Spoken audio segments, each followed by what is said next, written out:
Subtle. Sorry. Subtle. Information. My bad. Hello, I'm Jude, and this is 120 seconds of consciousness.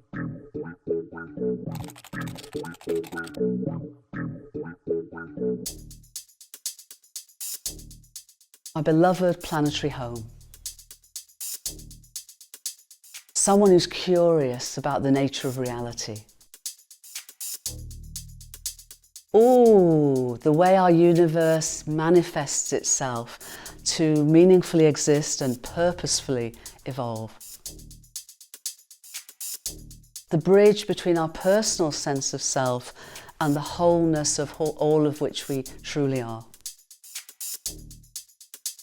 Our planetary home Gaia is a sentient being that is an evolutionary planet in an evolutionary universe. For me, all information is meaningful and nuanced, but not subtle in the sense of unseen. Healing for me is different from curing. Healing is a remembering of our inherent wholeness. A path of revelation.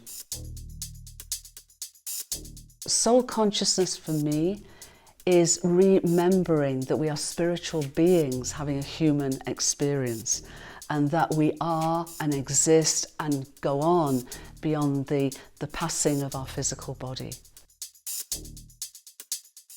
For me, love goes far beyond any sense of sentimental attachment. For me, our entire universe is a loving universe, because for me, love is about innate relationship, and our universe is innately whole and interrelated. So we are loving beings of a loving universe.